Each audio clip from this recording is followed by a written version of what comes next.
जब बच्चे थे एक चैप्टर आया था, आप लोगों को अगर पढ़ाई में आया हो, पता नहीं बदल गया। जेम्स वाट,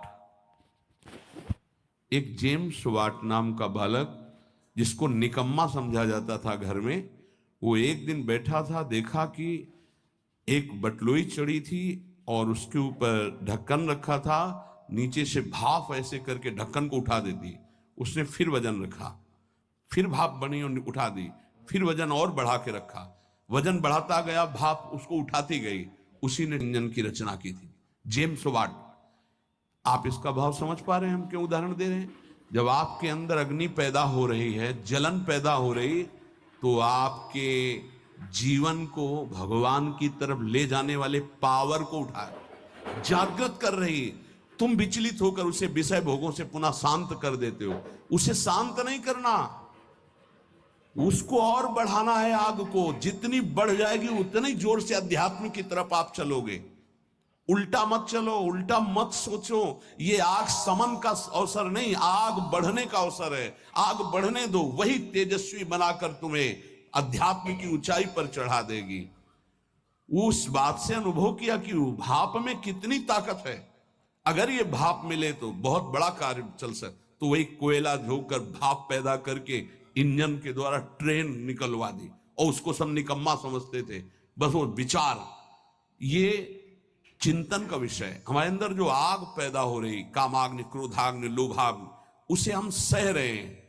उसको सह रहे हैं तो एक पावर बन रहा है। वो पावर आपको सीधे भगवान की तरफ बढ़ाएगा। अगर आप उसको बुझाने में लग गए तो वो इधर आध्यात्मिक शक्ति क्षीण हो जाएगी और भोगा शक्ति बढ़ जाएगी। ये अनुभव की बातें हैं। आप इसको सहना सीखें, मिटाने में काम नहीं बनेगा। सह करके प्रभु की प्राप्ति हो जाएगी। सहना सीखो, सहना हमारा परम धर्म है। सहन कर गए तो महात्मा, टूट गए तो विषयात्मा, और फिर हमें पता नहीं ये अवसर जो मिला है कब मिले। इसलिए सावधान, सत्संग को सुनो और उसका मनन करो, उसको जीवन में उतारो, तभी लाभ मिलेगा। नहीं रोज सत्संग हो रहा है और अगर आप सुनेंगे नहीं तो 1 घंटा 1.5 घंटा बैठ लिए, फिर वही मनमानी चिंतन, ठीक नहीं। ये 6 बातें जिसके जीवन में है, उसके अंदर भक्ति की निष्ठा जागृत हो जाती है और वो सिद्ध महापुरुष हो जाता है। फिर पहला, हर परिस्थिति में क्षमा। बहुत कठिन है, बहुत कठिन है। कोई अपराध पे अपराध करता जा रहा है, हम क्षमा पे क्षमा करते जा रहे हैं। बड़ा प्रभाव क्षमा का है।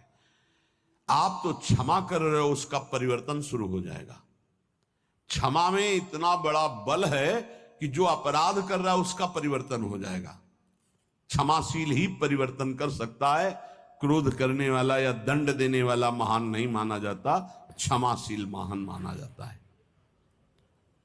दूसरा, कभी भी किसी भी परिस्थिति में समय व्यर्थ न जाना, वस्तु, व्यक्ति, स्थान के संयोग में। तीसरा, कोई भी भोग सामग्री समीप फिरी पर नहीं भोगना प्रभु के। मेरे प्राप्ति के लिए मेरा भक्त सब सुखों का त्याग करता है, भगवान ने कहा। जो पवित्र भोग हैं उनको भी आवश्यकता के अनुसार ही, विधि भोग हैं जिनका निषेध नहीं किया गया, धर्म पूर्वक भोग सकते हैं, उनको भी आवश्यकता के अनुसार जितना कम से कम सेवन कर सके। चौथा, सम्मान को विश्वत, नीच पुरुषों द्वारा किए हुए अपमान को अमृत मानकर निराभिमानी रहना। पांचवा, निरंतर अपने गुरु प्रदत्त उपासना में आसक्त और इष्ट देव पे आसक्त, जो गुरुदेव ने बताए। छठवां, सदगुरुदेव की पूर्ण शरणागति, पूर्ण आश्रय, एकदम कोरा कागज बनकर वो जैसा जैसा कह रहे हैं वैसे चलने से भक्ति निष्ठा जागृत हो जाती है। भक्ति निष्ठा जागृत होने पर वो सबसे अधम और छोटा अपने को समझने लगता है। अपने को इतना तुच्छ मान लेता है कि उसके भजन, सेवा, सद्गुण जितने हैं उनका उसके अंदर अभिमान ही नहीं आता। इसी कारण वो सिद्ध हो जाता है। थोड़ी सी साधना अभिमान उत्पन्न कर देती। क्यों? क्योंकि गुरु कृपा नहीं है। इसलिए जहां निराभिमानी होकर प्रभु से अपना संबंध जो था है, जो रहेगा, उसका बोध हुआ, उसी समय उसे भगवान की प्रेम लीलाओं का अनुभव होने लगता है। कभी रोना नहीं आता किसी को। मेरे साथ प्रभु कितनी कृपा कर रहे हैं, कभी रोना नहीं आता है। कैसा कपटी संसार है।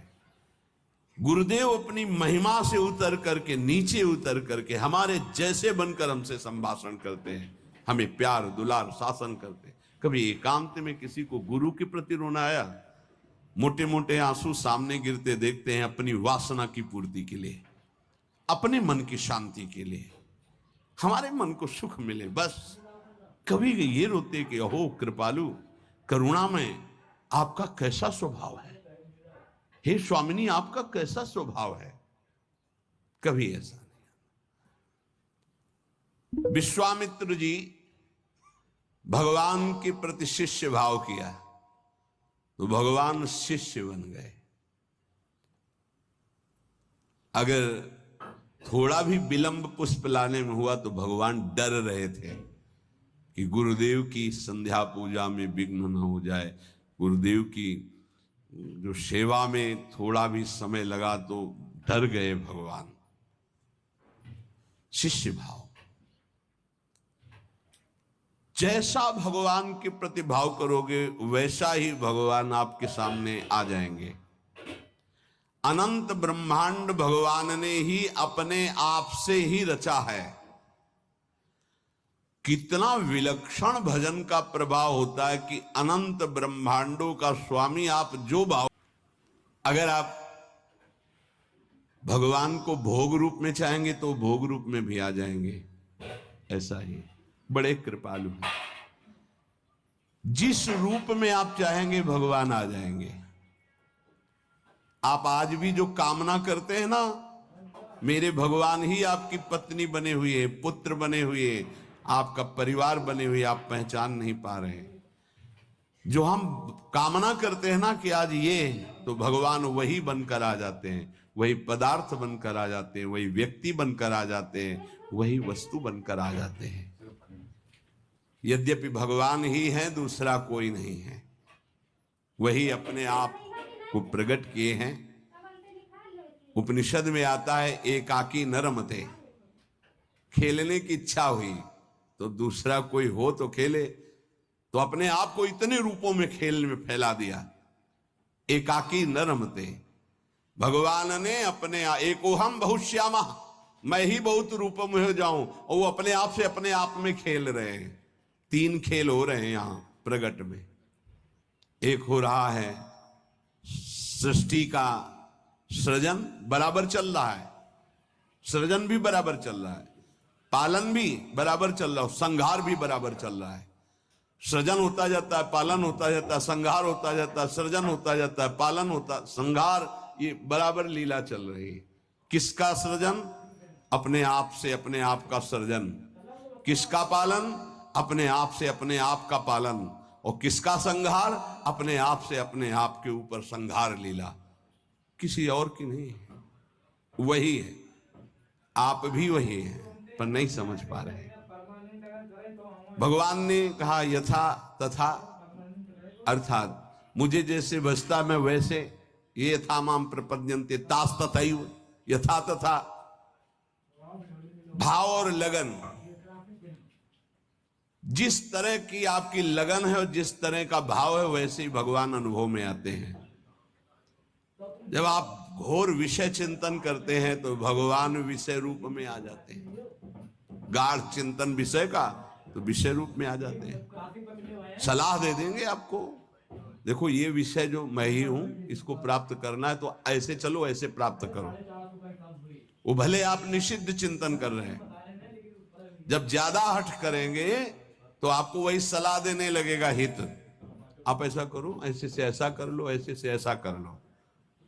और जब पिटाई होगी तब आपको फिर उपदेश करेगा, कहा था नहीं, नहीं माने तो सलाह दी थी, अब मान लो। हित का बड़ा ही कोमल स्वरूप है।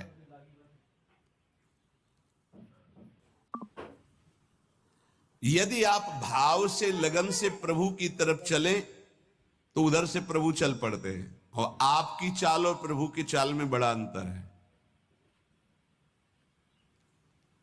त्रिभुवन में सबसे तेज गति चलने वाला मन है, वायु से भी अत्यंत वेगवान मन है। जैसे वायु यहां से बंबई उसको जाने में कुछ समय लगेगा, लेकिन मन को अगर आप बंबई गए हैं पहुंच गया। मन से भी वेगवान गरुड़ जी हैं, जो भगवान के वाहन हैं, वो मन से भी वेगवान है और गरुड़ से भी वेगवान भगवान की गति है। जब उपासक भाव और लगन से चलता है तो बहुत जल्दी भगवत प्राप्ति क्यों हो जाती है? बोले दरिया दूषण दास में नहीं राम में दोष। भगवत प्राप्ति में दोष आपका है जो आप देरी कर रहे हैं, भगवान की तरफ से नहीं। जन चाले एक पावणो हरि चाले 100 कोश। एक कदम भक्त भगवान की तरफ चले तो 100 कोस भगवान भक्त की तरफ चल देते हैं। 100 को उनका वेग है ऐसा, वो अपने कदम से एक कदम तो ब्रह्मांड पार कर दिए। आपका भाव और लगन, भाव में तो विषय भरा है, लगन लगी भोगों की तो बार बार वही आ रहे हैं भोग रूप में, दूसरा कोई नहीं। पर जब भोग रूप से आप विषयों का सेवन करते हैं तो फिर नरक रूप से भगवान मिलते हैं, रोग रूप से भगवान मिलते हैं, दंड रूप से, जलन रूप से भगवान मिलते हैं। भगवान का कौन सा रूप आपको पसंद है? आनंद तो छोड़ो इसे, आनंद सिंधु प्रभु के रूप का ध्यान करो, उनका नाम जप करो। भगवत प्राप्ति में कोई बाधा नहीं डालता, साधक स्वयं बाधा को स्वीकार करता है। क्योंकि भगवत प्राप्ति के लिए जो तुम्हें समझ दी गई है उसका प्रयोग नहीं कर रहे। भोग सामग्री देखी, समझ कह रही कि नहीं इससे बहुत विलंब हो जाएगा, भगवत प्राप्ति नहीं होगी, आप ये अनसुनी कर दिए, उसे भोग लिए। किसकी गलती रही? आपकी। आपने अपनी समझ का आदर ना करके और भोगाकर्षण का आदर कर लिया। अपने समय को, अपने जीवनी शक्ति को, अपने समझ को भगवत प्राप्ति के योग में लगाना चाहिए। आप भगवत प्राप्ति के वियोग में लगा रहे हैं, दूरी बनाने में लगा रहे हैं। चलना इधर है, चल इधर रहे, इसमें कमी आपकी है। सामर्थ्य जितनी है अगर उतना कदम बढ़ा दो तो तुम्हें खुद अनुभव होने लगेगा भगवान कितनी वेग से आपकी तरफ आ रहे हैं। पूरा समय, पूरी सामग्री, पूरी सामर्थ्य भगवत प्राप्ति के लिए मिली है आपको। पूरा समय, पूरी सामग्री, पूरी सामर्थ्य भोग प्राप्ति में लगा रहे हैं आप। देख लीजिए, कारण समझ सामग्री समय का दुरुपयोग कर रहे हैं क्योंकि तुम्हारे अंदर लगन नहीं, अगन नहीं भगवत प्राप्ति की। भक्ति किसी साधन विशेष से नहीं प्राप्त होती, कर्मों से नहीं प्राप्त होती, भगवान की पूर्ण शरणागति से होती है। कई बार इनकी चर्चा हुई, पूर्णता कैसे होती है? हे हृदय से प्रभु की शरण। यदि परमार्थ में उतरे हो तो चैन नहीं है। यहां दरस बिन दुखन लागे नैन, जब से तुम बिछुरे प्यारे कबो न पायो चैन। बेचैनी बढ़नी चाहिए। जब बेचैनी बढ़ती साधक में कृपा से तो वो समझता है परेशानी बढ़ रही है और उसको मिटाने के लिए भोगों में उतर जाता, खत्म। अरे वही बेचैनी तो विरह बनती है, तुम समझते कहां हो? जब आपके अंदर जलन होती, बेचैनी होती, घबराहट होती है तो वही जाकर विरह बनती है। हा प्राणनाथ, अब जिया नहीं जा रहा आपके बिना, वही भगवत साक्षात्कार कराती है। आप समझ नहीं पा रहे, आपको लग रहा है मेरे साधन में कमी हो गई जो बेचैनी बढ़ रही। यही साधन की परिपक्व अवस्था है जो बेचैनी बढ़ रही। प्यारे समझिए, आपका हृदय जो जलता है, आप में जो अशांति सी महसूस हो रही है, अभाव सा महसूस हो रहा है, ये कृपा हुई है आपके अंदर। यही अभाव आपके अंदर ऐसा भाव पैदा करेगा कि आप चिल्ला चिल्ला कर रोने लगेंगे, प्रियाजू अब रहा नहीं जा रहा, सहा नहीं जा रहा, अब आ जाइए। बन गई बात। जहां आपके अंदर ऐसा भाव आया, बेचैनी बढ़ी, तो आप उसको चैन प्राप्त करने के लिए भोगों का चयन कर लेते हैं। बस गई वो। बोले अब थोड़ा। कल किसी ने कहा था कि आपके कथनानुसार मैं जब चलता हूं तो भारी घबराहट पैदा हो जाती है, और जब हम आपकी हर बात छोड़ देते हैं तो एक तसल्ली से मिलती है और शांति मिल जाती है। क्या शांति मिल जाती? मन। अब विषय भोगने को मिलेगा, अब स्वतंत्रता मिल गई। अब और जहां अनुशासन में वो जलता है कि मेरी हर वासना की आपूर्ति हो जाएगी, आप समझ नहीं पा रहे। वो जो आपके अंदर बेचैनी, वो भगवत प्राप्ति के लिए योग्यता पैदा कर रही है आपके अंदर, पर आपको वो नहीं चाहिए, इसलिए विषय सेवन में शांति लगती। त्यागात शांति होता, वो कह रहा विषय भोगों में शांति मिल जाती है। यही बुद्धि की बात है, बहुत खराब बुद्धि हो चुकी है। दास्य, सख्य, वात्सल्य, माधुर्य, ये जितने भाव हैं पहले इनके शरणागति पुष्ट होनी चाहिए। भगवान सब कुछ आपको दे देंगे, पर पहले शरणागति पुष्ट होनी चाहिए। अगर आपने अपने आप को श्री भगवान को दे दिया तो श्री भगवान अपने आप को आपको दे देंगे।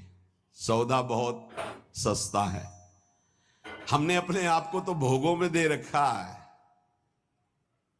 अगर हम अपने आप को श्री भगवान को दे दे, श्री भगवान हमें अपने आप को दे दे, कितना सौदा सस्ता है।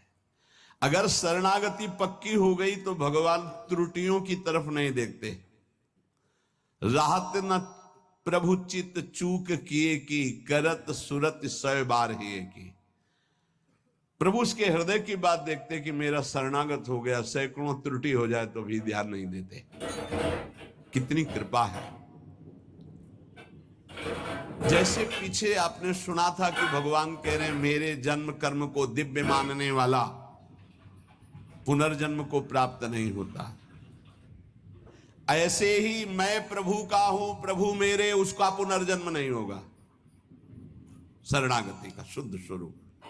हमारे माई श्यामाजू को राज, मेरी श्यामाजू मैं श्यामाजू का, ये सूत्र समझ लो। प्रभु को अपना मानने वाला, अगर उससे त्रुटियां भी होती तो प्रभु नहीं गिनते। जन अवगुण प्रभु मान न का, उसको भगवत प्राप्ति हो जाएगी। मैं प्रभु का, प्रभु मेरे। बस किसी भी दबाव में आकर बीच में तीसरा नहीं हो जाना चाहिए। मैं प्रभु का, प्रभु मेरे। फिर मैं प्रभु का, ये भी विस्मरण हो गया, केवल प्रभु मेरे। चाहे समझ में आए या ना आवे, इतना समझ लो, संसार का कोई भी संबंध, कोई भी शरीर, कोई भी वस्तु स्थायी नहीं है, कोई भी पद। लेकिन ये बात सदा तुम्हारे अंदर स्थायी बनी रहेगी, मैं प्रभु का, प्रभु मेरे। अगर आ गई है, शरीर छूटा किसी भयानक अपराध से, अगर फिर जन्म हुआ तो ये बना रहेगा, मैं प्रभु का, प्रभु मेरे। ये आपको परम पद प्राप्ति करा देगा। अवश्य अवश्य भगवत प्राप्ति हो जाएगी।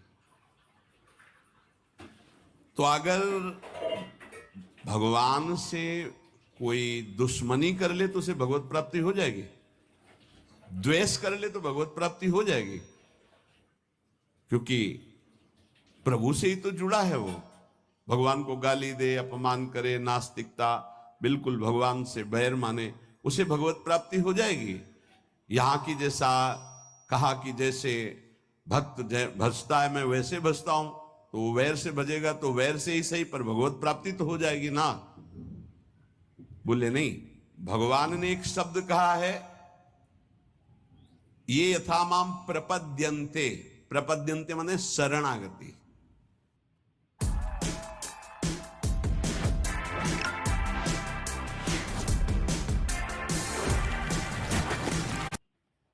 शरण में, मेरी शरण में होकर जैसा भाव करता मैं वैसा अनुभव कराता हूं। तो वो जो भगवान की निंदा करता है भगवान की शरण में थोड़ी है।